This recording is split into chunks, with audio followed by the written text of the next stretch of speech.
masuknya waktu asar, setelah lepasnya waktu asar, malaikat ini berputar mencari majelis-majelis ilmu.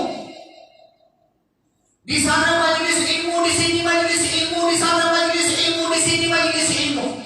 Lalu majelis ini dilaporkan oleh malaikat tersebut kepada Allah. Tak gempa sangat tadi. Kita kena semangat, dia tak tidur. Sebab naik bukit itu terlalu tinggi sangat. Takut pernah tidur nanti dalamnya. Terus malaikat ini laporkan kepada Allah, ya Allah, ya Allah. Di satu felda, di satu tempat, di satu masjid. Felda apa ini?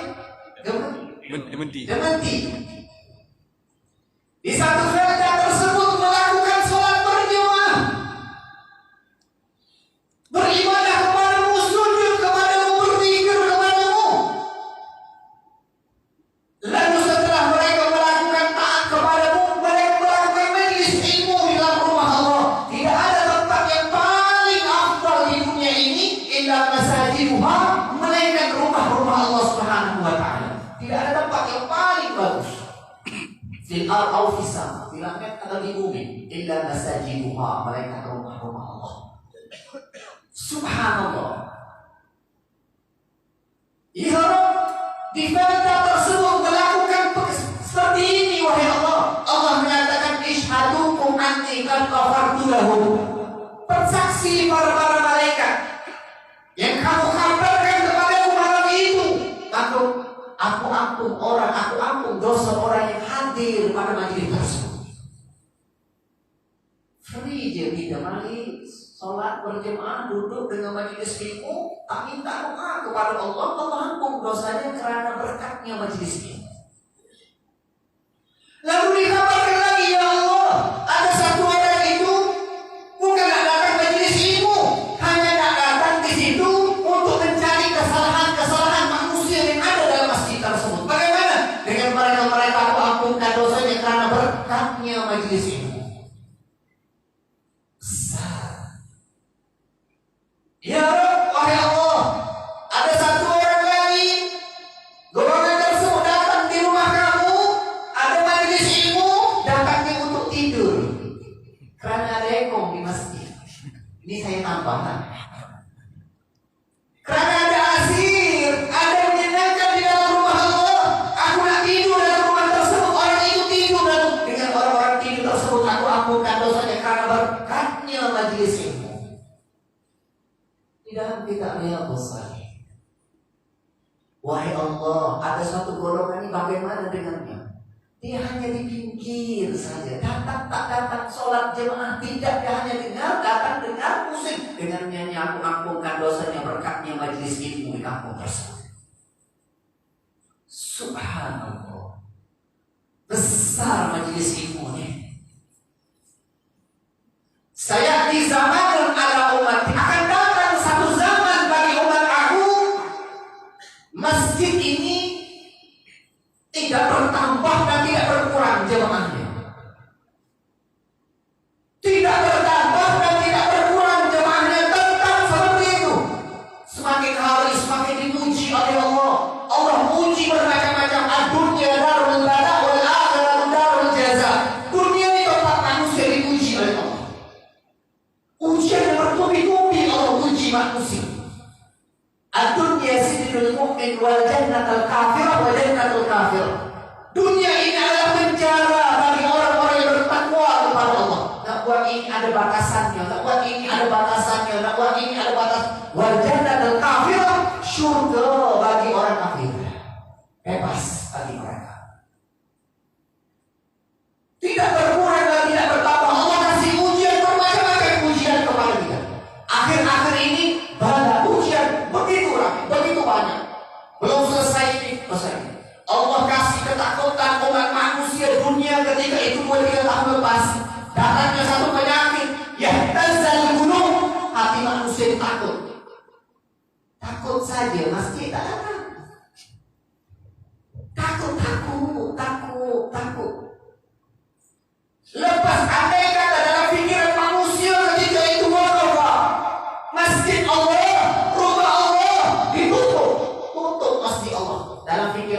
pasti kalau dibuka ini penuh masjid Allah. Tidak. Malas ada alasan yang tertentu bagi mereka waliyadzubillah. Ancaman bagaimanapun, urusan bagaimanapun, daya sebuah etos tidak bertambah dan tidak berkurang, tetap seperti itu. Ujian apa lagi yang Allah SWT kasihkan kepada kita? Apa? Bagaimana kita tidak tahu itu adalah ujian bala? Bala daripada Allah atau rahmat daripada Allah? Andai kata Allah turun ujian kepada satu tempat atau tempat manapun, kepada seseorang Allah turun ujian, dengan ujian tersebut dia ingat kepada Allah. Karena ujian tersebut dia kembali kepada Allah. Karena ujian tersebut dia sujud kepada Allah. Karena ujian tersebut dia bersyukur kepada Allah. Itu adalah nikmat kasih sayang Allah. Akan tetapi kalau Allah turun ujian kepada seseorang dan orang ini bertambah jauh dirinya kepada Allah, hadal bala, itu bala daripada Allah. Itu beza. Bukan urusan kita untuk menyibuk diri kita nak mengetahui tentang alamat-alamat bencana dan sebagainya yang ada di depan dan belakang kita. Tidak. Apapun yang berlaku di akhir zaman ini, jangan kita merasa takut dan merasa takut. Jangan.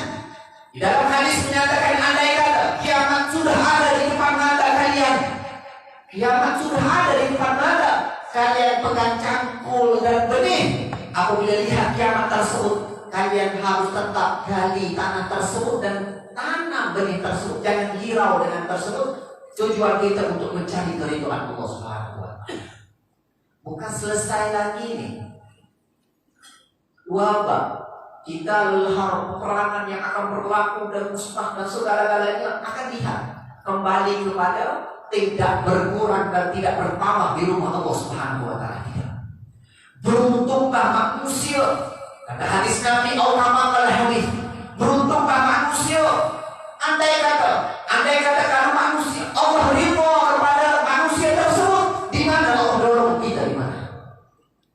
Kalau Allah dorong kita di rumah Allah, pasti perbuatan kita ini diridhoi oleh Allah Subhanahu wa Ta'ala. Allah dorong kita di rumah Allah. Tinggalkan dunia kita sebentar untuk datang di rumah Allah. Subhanallah. Tinggalkan pekerjaan, kepenatan kita, datang di rumah Allah semata-mata mengkadalun, menghina diri, taat kepada Allah Subhanahu wa Ta'ala. Subhanallah. Tidak bertambah dan tidak berkurang. Ketika mana bertambah? Ketika matahari diterbitkan di sebelah kanan. Itu pun sebentar. Itu pun sebentar. Sebelum sebelum berlakunya matahari diterbitkan di sebelah barat, riwayat ada menyatakan matahari diterbitkan di sebelah barat ini 2 kali. Kali yang pertama ujian, terus dikembalikan. Riwayat kata ada sekali je. Itu taubat itu. 3 hari gelap, dunia ini gelap, gelap. Hari yang pertama masuk je waktu malam, gelap, tak ada siangnya. Para ulama, para salihin, apabila satu hari bencana yang berlaku gelap seperti itu, ulama-ulama yang mengetahui tentang hal tersebut rasa takut, bimbang, rasa sudah di dalam hati mereka sudah rasa bimbang. Karena hari yang kedua pasti gelap. Terus hari yang kedua gelap sama dengan hari yang pertama, gelap sama dengan hari yang pertama. Semua para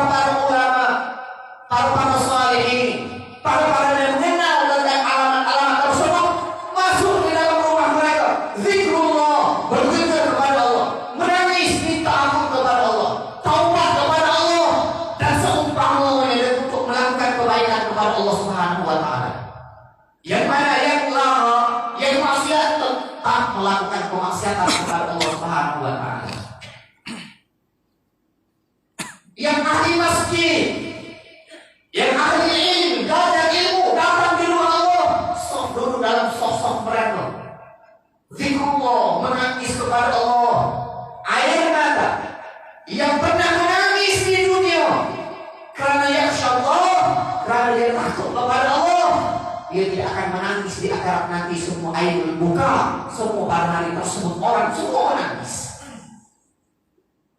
Pada hari tersebut semua orang, kebanyakan ribuan ratus juta, semua orang kebanyakan pada hari tersebut menangis.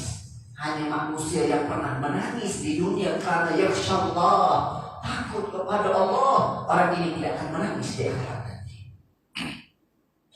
Datang di rumah Allah yang sentiasa di istiqomah ini, datang di rumah Allah, yang sholat, yang iqra'ul Quran, baca Al-Quran,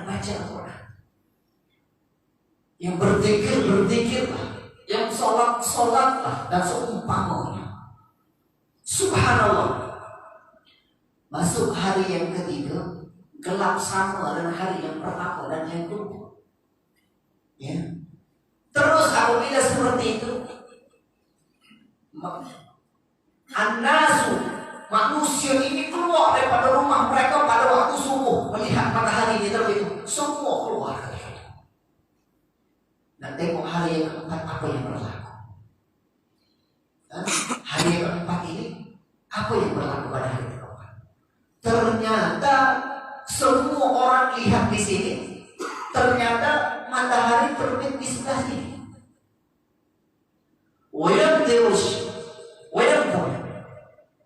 Manusia ketika itu terkejut lihat matahari di sebelah belakang.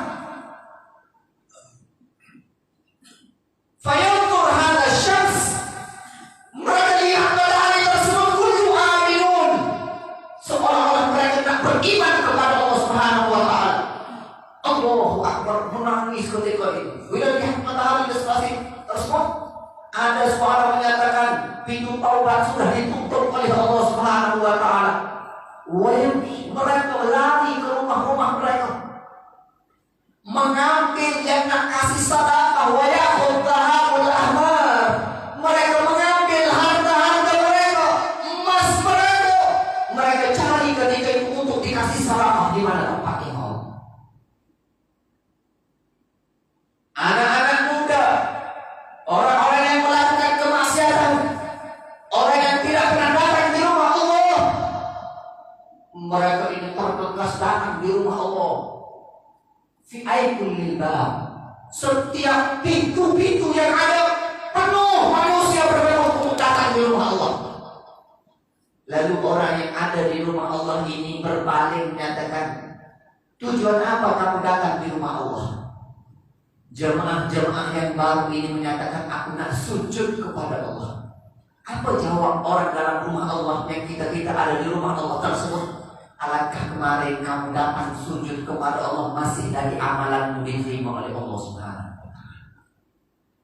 Diambil wa ya'khudh dhahab ahmar, an-nuqud, ambil harta-harta mereka ini nak dibagikan kepada para fakir miskin. Para fakir miskin berkata, andai kata pakcik kemarin kamu bulur hartamu ke jalan Allah, masih lagi amalanmu diterima oleh Allah Subhanahu wa taala. Hari ini sudah tidak diterima. Teriak menangis manusia.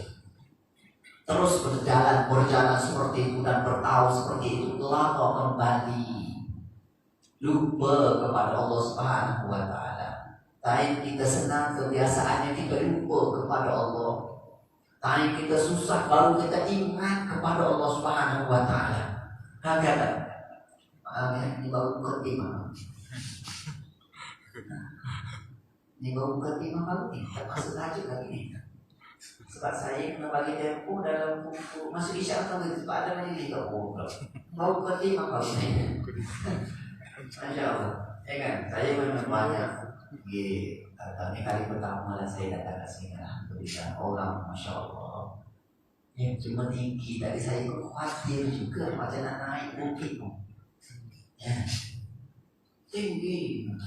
Kata buah saya tinggi masjid ini.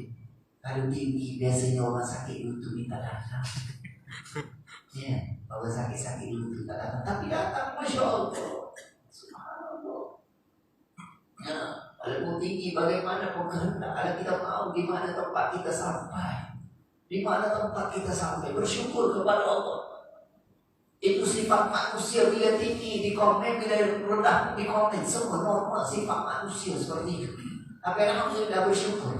Saya sebenarnya tak ada program sebenarnya, ya kan? Saya tak tahu program diatur oleh Habib Fakih Al-Muqaddam. Saya tak tahu. Diatur semua, dibuat satu lagi di Kusma di sini, Maulid Akbar. Terus berapa ustaz diatur di sini, diatur di sini, diatur di sini, lalu bertemu. Subhanallah. Tidak lain, tidak bukan untuk mendekat diri kepada Allah. Kembali kepada kesyukuran. Sebentar, ini masih mukadimah lagi.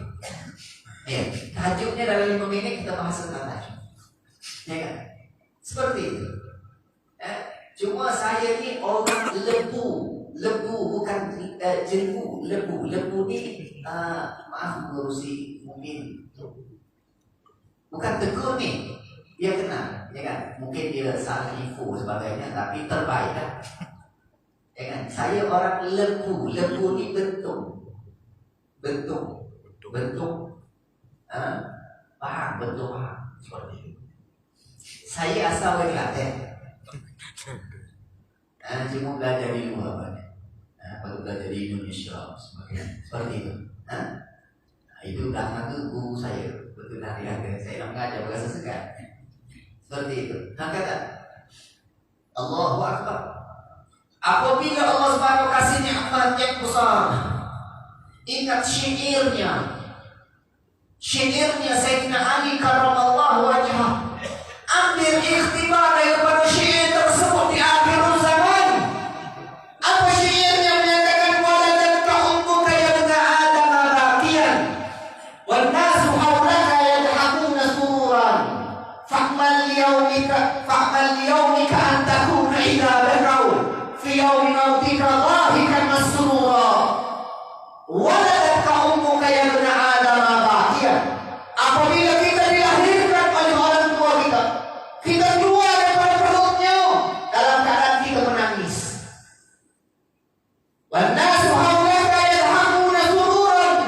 Persekitaran kita, datuk kita, jiran kita gembira kerana ibu, kerana kita dilahirkan.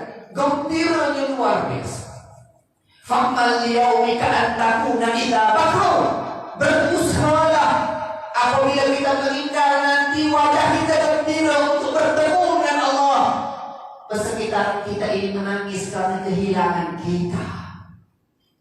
Meninggal dia ahli masjid, Masya Allah. Meninggalnya Masya Allah, dia ini Masya Allah, Alhamdulillah. Kesan tersebut dibunuh. Biar kita ditinggal akal, kesan dibunuh. Yang mana membawa kerana mulut di dunia ini adalah madah doa kepada orang yang mati.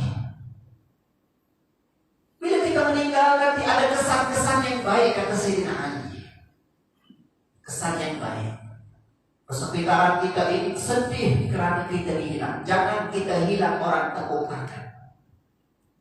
Mati dah. Alhamdulillah. Lega. Jangan seperti itu.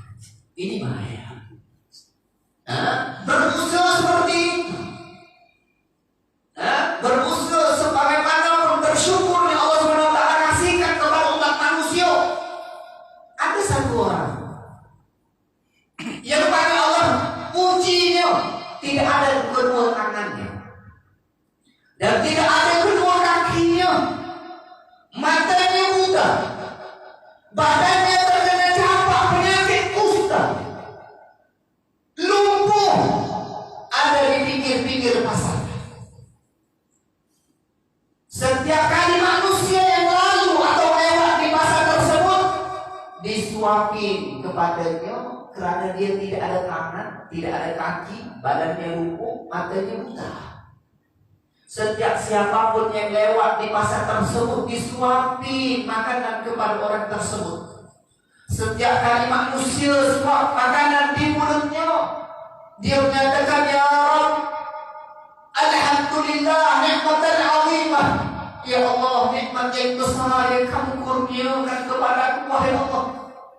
Ulama ini terdengar ucapan tersebut lalu pergi kepada pakcik tersebut. Dia bertanya kepada pakcik, nikmat apa yang kamu dapat sedangkan kamu tidak ada tangan? kaki, badan kamu lumpuh, badan kamu kena penyakit, mata kamu buta. Nikmat apa Pak yang kamu dapat ini? Apa dia menyatakan? Nikmat yang mana Allah tidak pernah kunci lisanku untuk mengingat kepada Allah Subhanahu wa Ta'ala. Allah tidak pernah tutup lisanku untuk aku berzikir kepada Allah.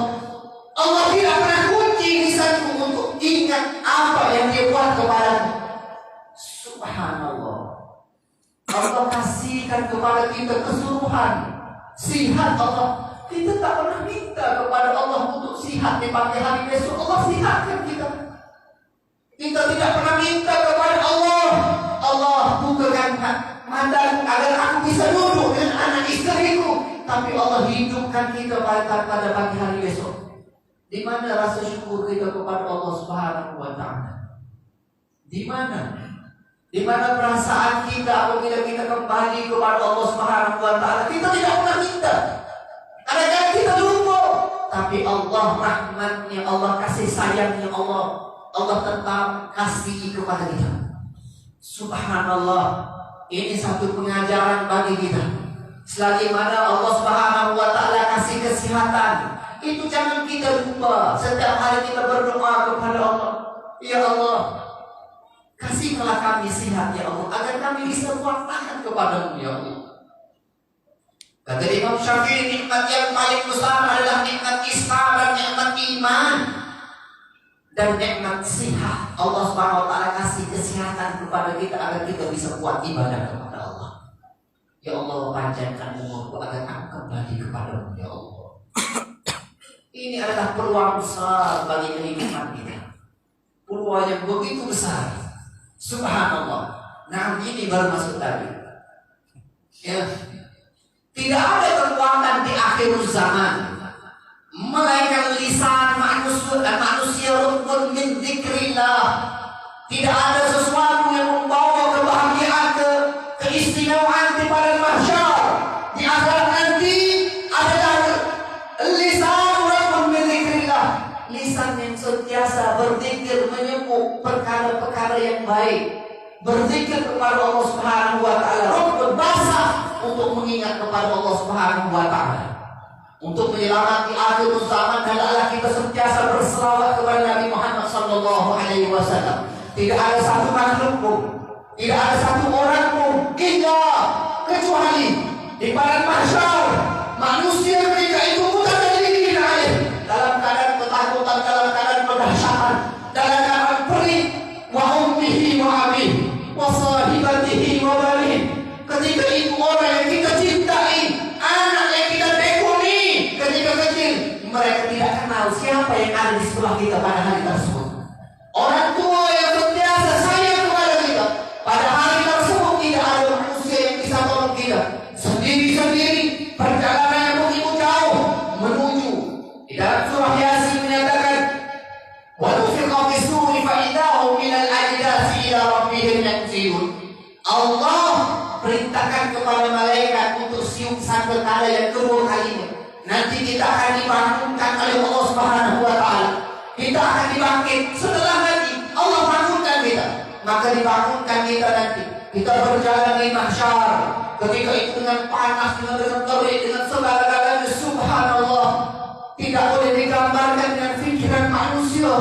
Ketika itu riwayat menyatakan ada panasnya matahari sampai 1 jengkal di kepala manusia. Sampai satu golongan minta kepada Allah, ya Allah, andai kata begini dahsyatnya pada hari tersebut, kamu lemparkan kami saja dalam neraka. Karena pikiran mereka itu neraka itu mungkin lebih ringan daripada azab tersebut. Semua manusia ini berdoyong-doyong bertemu dengan Nabi Adam alaihissalam, mengangkat tangan kepada Nabi Adam, ya Adam, antal abal bashar, wahai Adam, kamu bapak manusia, tusa'iduna, tolong kami wahai Adam. Apa jawab Nabi Adam? Wallah, demi Allah, aku tidak pernah lihat marahnya Allah seperti marahnya pada hari ini tersebut. Nafsi kami tidak bisa tolong kamu wahai. Kamu ruh, kamu pergi saja di tempat lain. Manusia kecewa berjalan menuju ke Nabi Nuh alaihissalam. Berkata ke Nabi Nuh, ya Nuh, tusa'iduna ya Nuh, tolong kami. Nabi Nuh tidak boleh tolong dia. Pergi ke nabi-nabi, jarak nabi-nabi ini begitu panas, begitu dahsyat, begitu perih pada hari tersebut. Akhirnya Nabi Muhammad sallallahu alaihi wasallam, Nabi kita, lalu Nabi kita di dalam hadis Al-Maqam Mahmudah, tempat yang paling tinggi di kalangan nabi-nabi yang lain. Nabi ini mengangkat tangannya menyatakan, ya Rabb, wahai Allah, ana laha, ana laha. Wahai Allah, yang itu urusan itu manusia, itu adalah urusanku, wahai Allah.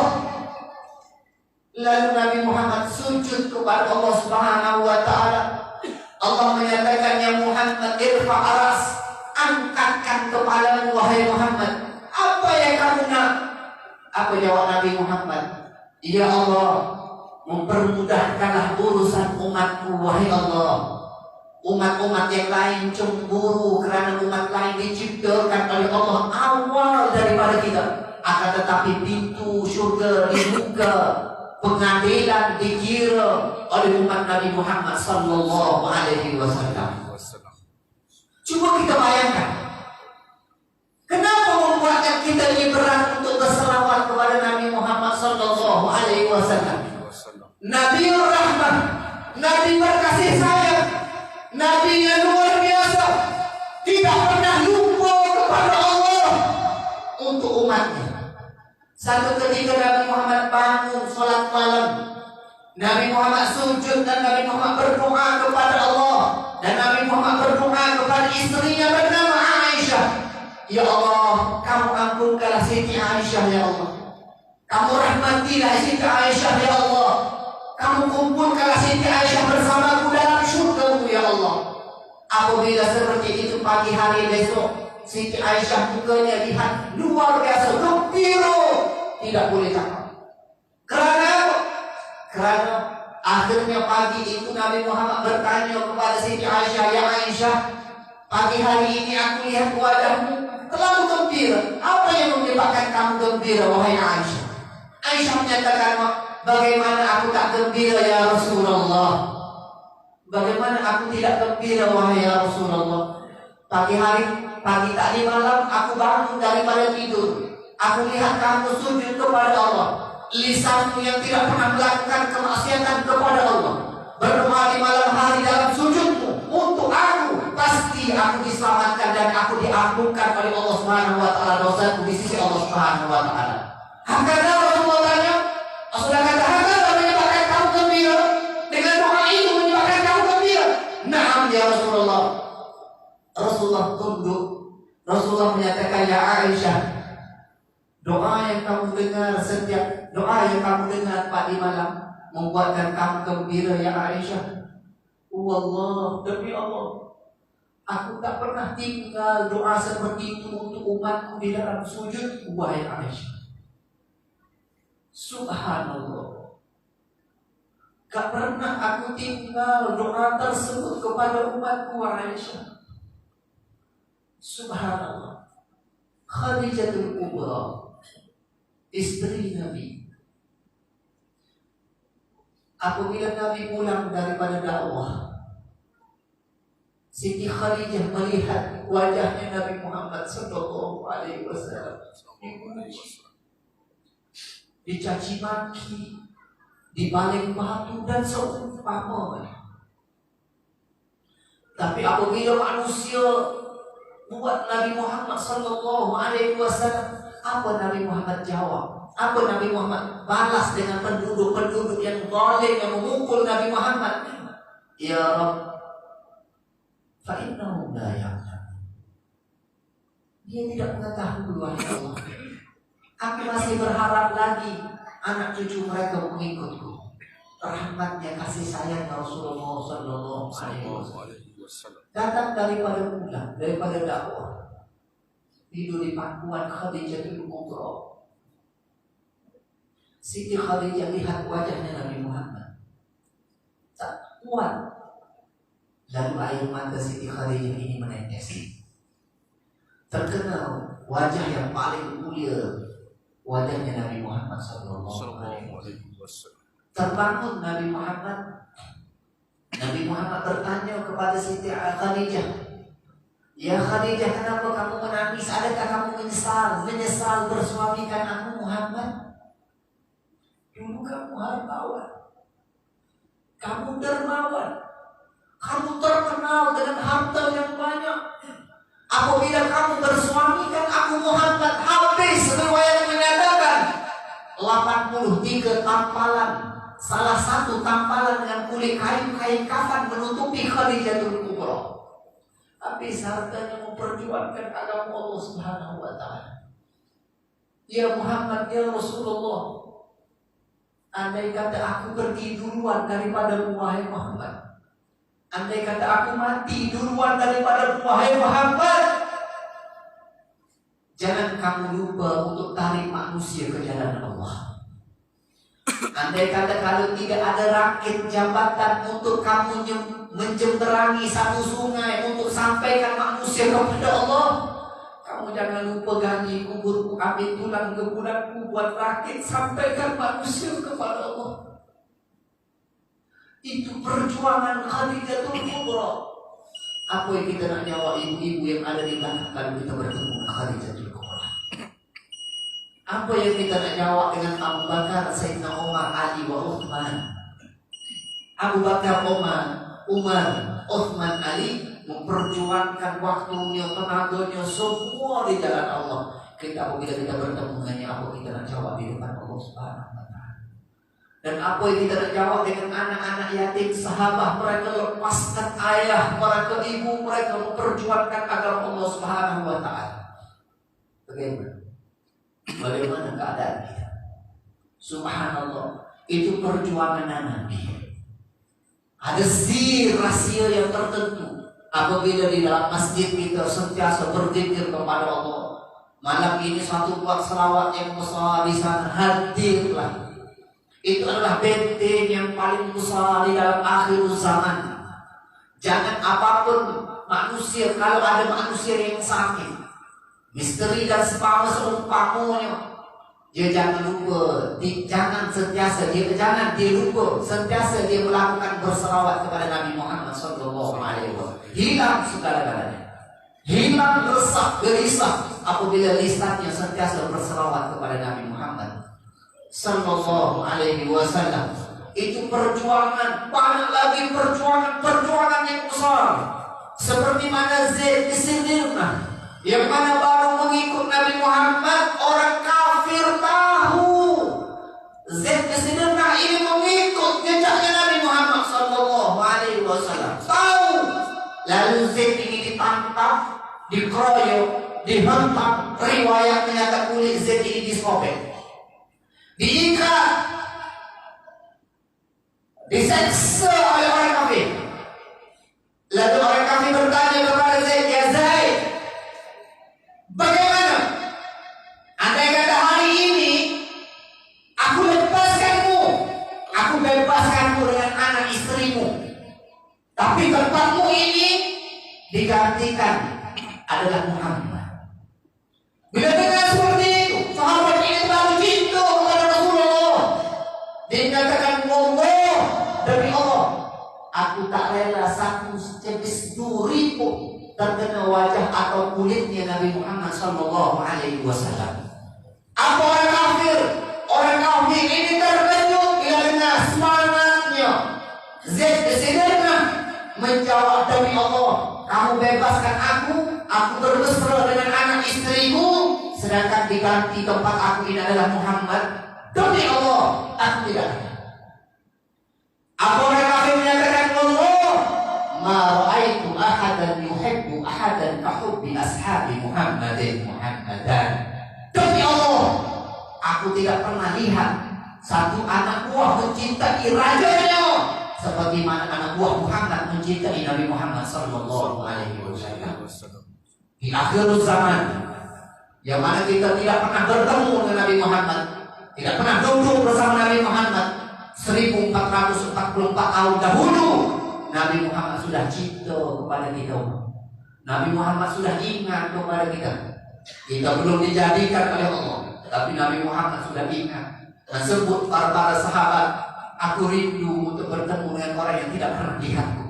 Akan tetapi dia beriman kepada Allah dan beriman kepadaku. Siapa? Umat akhir zaman, yang mana lisannya sentiasa basah untuk menyebut nama Allah Subhanahu wa taala dan nama kekasihnya Nabi Muhammad, dan nama kekasihnya Allah Subhanahu wa taala Nabi Muhammad sallallahu alaihi wasallam. Ini lagi. Hah? Boleh, tapi masjid itu berapa setengah? Kita sudah berseberongan. Boleh. Ya kan? Berarti kali kita katakan sebab takut saya kan masalah saya kan pasti saya boleh balik. Berarti hakikatnya subhanallah, masya Allah. Ya kan, indahnya orang yang berselawat kepada Nabi Muhammad sallallahu alaihi wasallam. Ajar anak-anak. Di dalam hadis menyatakan adibu auladakum bisalasal khisal. Didiklah anak-anak kita biar cinta kepada 3 perkara. Kalau selamat di akhir zaman ini selamat. Cinta kepada 3 perkara ini selamat. Yang pertama, habu nabiyikum, ajar mereka tentang cinta kepada Nabi kamu. Ajar cinta kepada Nabi itu dengan pengorbanan, perjuangan seumpamanya Allahu Akbar. Akhlak yang diajarkan Nabi Muhammad, Allah subhanallah, diajar. Aku Nabi itu. Bagaimana kita nak cinta kalau kita tidak kenal Nabi? Pepatah di sini menyatakan kalau tak kenal maka tak cinta. Bagaimana kita nak cinta kita tidak kenal? Harus imam-imam yang ada di masjid atau apapun, cari satu tempat. Tauhid kita sudah belajar, fikih kita sudah belajar, juga isi dalam masjid tersebut syama'il Muhammadiyah. Subhanallah. Kalau di pondok saya buka satu hari Isnin malam Selasa, kita wasail usul tentang pribadi, tingkah laku, pergaulan, semua di dalam itu. Ramai orang-orang datang. Walaupun saya tak pandai, tapi saya coba baca sedikit-sedikit. Subhanallah. Betapa cinta kita kepada Nabi. Alhamdulillah. Cinta luar biasa kepada Nabi. Nabi ini orang yang indah. Wa ajmalu minka ma taraqatu aini. Tidak ada. Sayyidina Anas menyatakan, Abu Hasan bin Sabit menyatakan penyiirnya Nabi, wa ajmalu minka ma taraqatu aini ya Muhammad. Tidak ada mataku melihat orang yang lebih indah dari Muhammad. Wa ahsanu minka lam talidin nisa. Tidak ada satu orang wanita yang melahirkan anak yang lebih baik daripadamu, lebih bagus daripadamu. Khuliqta mubarra'an min kulli aib. Kamu diciptakan oleh Allah sempurna, tidak ada cacat dan segala-galanya untuk manusia ikut tauladan yang ada padamu. Ka'annama qad khuliqta kama tasha. Seakan-akan kamu minta kepada Allah, ini apa yang aku mau, seperti ini dan seperti itu. Itu hamdu Nabi itu, cinta kepada Nabi Muhammad sallallahu alaihi wasallam. Indahnya cinta yang berbalas.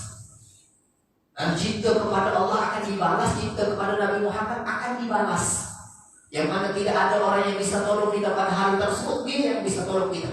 Andai kata diri kita ini berselawat mengingat kepada Allah Subhanahu wa taala dan mengingat kepada kita mengingat kepada Nabi, kita tidak membelakangkan Allah, tidak. Ada satu golongan tak suka kita berselawat kepada Nabi, wa iyyazubillah. Mereka cari dalil-dalil untuk menjatuhkan Nabi kita, wa iyyazubillah. Ini berlaku di akhir zaman. Ya, berlaku di akhir zaman. Oh, ini tak bagus, ini tak bagus. Subhanallah. Kita puji Nabi Muhammad. Karena Nabi dah turun syariat untuk mengenal kita kepada Allah. Kenal kita kepada Allah, benteng yang paling besar, kehidupan yang paling bagus. Coba kita dengar sirah satu ayat ini, satunya cerita ini. Ja'a Badui, datang orang Badui. Riwayat menyatakan fi khutbah, di dalam khutbahnya Nabi. Riwayat menyatakan fi sakhra, di padang pasir. Ketika itu Nabi Muhammad bersama dengan Sayyidina Anas bin Malik. Turun orang Badui tersebut daripada gunung, tergegas bertanya kepada Nabi. Badui, orang Mesir, orang kampung, orang desa. Dia menyatakan, ya Muhammad, mata sa'ah, bila berlakunya hari kiamat. Terkejut Nabi Muhammad. Ditanya, ya Muhammad, mata sa'ah, bila berlakunya hari kiamat. Nabi Muhammad tak jawab persoal yang ditanya oleh tersebut. Apa namanya? Nabi Muhammad bertanya, ma'addattalah, apa yang kamu sediakan untuk bertemu dengan hari kiamat tersebut? Hari yang manusia takut bertemu dengan hari tersebut. Dia tanya Nabi, bila berlakunya kiamat. Nabi balas dan Nabi tanya dia kembali, ma'addattalah, apa yang kamu sediakan untuk dengan hari tersebut? Apa dia jawab? Wallahu Muhammad, ana laisa bi kasratis shalah wala shiyam wala sadaqah. Ya Muhammad, aku tidak banyak sholat kepada Allah. Aku bukan manusia yang tajir, yang kaya untuk sedekahkan kepada manusia. Dan aku bukan manusia yang kuat semangat untuk berpuasa kepada Allah. Aku lemah, wahai Muhammad. Akan tetapi dalam hatiku ada dua, wahai Muhammad. Apa? Ana uhibbullah wa rasulih. Aku cinta kepada Allah dan aku kasih kepadamu, wahai Muhammad. Apa jawab Nabi Muhammad menyebabkan Sayyidina Anas merasa gembira, farah. Sayyidina Anas menyatakan, tidak ada setelah aku masuk Islam membuatkan ucapan Nabi membuatkan aku gembira ketika Nabi Muhammad menyatakan, mar'u ma'aman tahab, kamu akan dikumpulkan dengan orang yang kamu cintai. Kita tidak ada amalan yang baik, tapi kita cinta kepada Allah dan kasih kepada Nabi Muhammad SAW. Itu modal yang paling besar bagi kita, modal yang paling hebat.